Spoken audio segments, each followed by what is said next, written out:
Hi.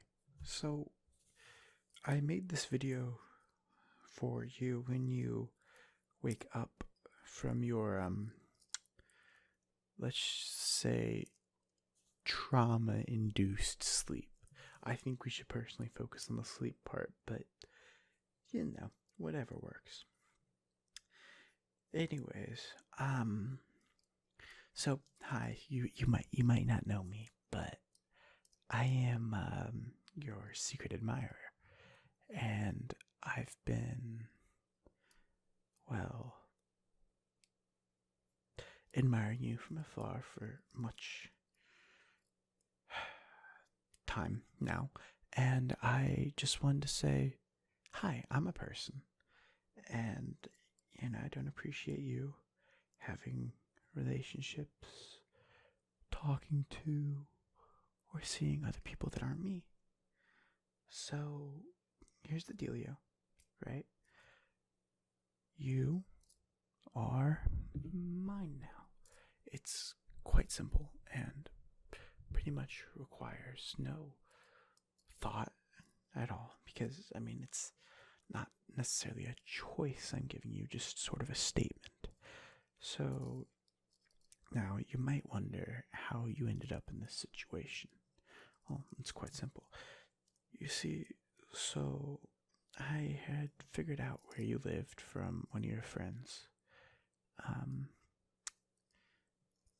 And then immediately killed him because obviously, they know where he lives. They've obviously been over there, and it's wrong because you're mine in every single way. So, anyways, I then went over there quickly and broke into your house, but I knocked and called your name before, so technically it's not breaking it's not burglary, it's just theft, which, it's a lesser charge, but it doesn't help that I immediately murdered your entire family. Yeah, no, they were obstacles that would get in the way between us. Now it sort of seems like, you're gone in the night. There's no struggle with you, but there's struggle with your family. Your entire family's dead. Kind of seems like you killed them and ran. So I'm just letting you know, if the cops find us, well, there's not much you can do. I'll just, say you were insane, and this is the best way I could appease you until the cops arrived, and just say I tried to call somebody. It's not the best plan, but, sometimes it just takes a little bit of pizzazz in the courtroom, and everything goes just swimmingly. So I would not suggest trying to escape because of that reason. So there you have it. And then I took you. Now you're currently on a lot of extreme drugs right now. Like, oh boy. And what they're gonna do is they're gonna kind of keep you in and out of sleep while they transport you around and try to find a good place for us to stay for the rest of our lives. And so that kind of leads us into point number 2. So I'm going to have some rules, right? I am paying for you out of my own pocket, spending all my time with you, and such and such and such. So, rules, yes, obviously, and I think they should be good, solid ones that we agree on. Now, the thing about us agreeing is it's sort of a one-party affair. You're agreeing to me, I'm not going to agree to any of your terms, just because that's how it's going to be, and that's how I decided. Anyways, so it's very simple. I don't want to hurt you, right? Who would want to hurt the person they love the most in this world? That's insane.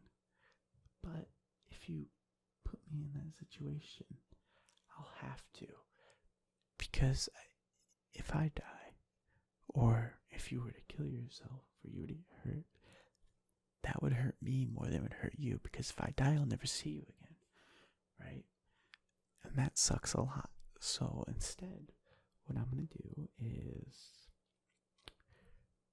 to put it bluntly, I will incapacitate you and probably remove some parts with my good old trusty boy here, and make it more difficult for you to be able to run away and escape. How does that sound? Well, I mean, of course you can't hear me. This is again a video recording I'm leaving for you. But I hope it sounds good. Now, you should be awake for around 10, maybe 15 minutes, and then you'll be back off to sleep because of how the drugs are. And I think it's really fantastic that the modern medicine can keep somebody sedated for so long, though it's going to be kind of wonky in your system. So just so you know, you are indeed wearing a diaper.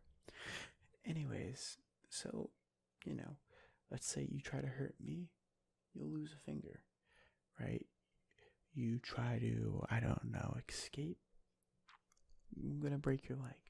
I don't want to do this, but if you force me to, I'm gonna have to. It's very simple.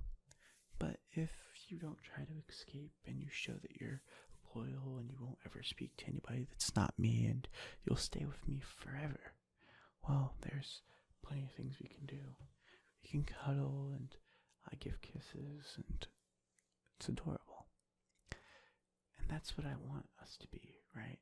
I don't want to worry about you running out, trying to tell the cops. They're not important. The crimes I committed are minuscule in comparison to the crime that would be not being with you.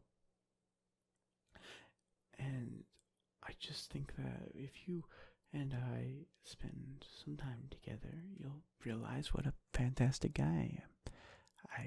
I spend so much time holding you and giving you cuddles when you're not awake, that I think when you are awake, it might be even better. I just have some conditions, obviously. I think I've laid them out. Another thing is you will eat what I give you, no matter what. I'm a fairly decent cook. I don't think I'm bad, and I would never force you to eat something that's burned that I wouldn't eat myself, but I can't have you starving or, generally leading unhealthy habits because you don't feel, how should I put this, comfortable eating the food I give you. If I was going to poison you or drug you, I would just do so. I'm just going to be honest, I can indeed overpower you, right? So again, fighting is just not the way to go with this. So it's pretty much simple. I think I've laid out most of the ground rules for you. There's typically a time I would take questions, but you see I can't. So it's really horrible for you. So you might be wondering where we're heading right now. Well, we got a flight and we're up in Canada, believe it or not. And we're heading up north. And currently we are heading into the Yukon territory. Yes, you are in the back of a truck. It's nice and AC'd. We'll actually heat it back there. Well, AC is technically air conditioning, and I don't have time to get into this. This video's recording is going long already. Anyways, we're heading into the Yukon right now. Nobody around for miles. This is like one of the least populated regions, density-wise, on Earth that can actually, be lived off of. I've got a nice log cabin up there. Well, my parents do, but they're not really in the equation currently. And yeah, we'll spend the rest of our lives there. I've gotten just a little bit of money saved up from, let's just say, other nefarious projects. And so now I am, rich enough to never work a day again in my life. I'll still go out and do stuff, chop wood, probably see if there's a bar within a few hundred miles, and I might go there. Spend some time in Alaska because it's very close and such. We can go outside and look at the Aurora Borealis. It's all stuff we can do up there. And then maybe, I think in the future, if you've shown that you are indeed loyal and perfect in every way, well, I think we can maybe go out and vacation to other places. As long as you promise not to say anything about how we ended up together. One day we'll get married and everything will be just great. Until then, well, it seems like it's getting like about that time. So I'm gonna let you fall back asleep. If you start screaming, I will know, and the car will not stop until you go to sleep. So, good night and sweet dreams. And just remember, this is indeed the start of forever.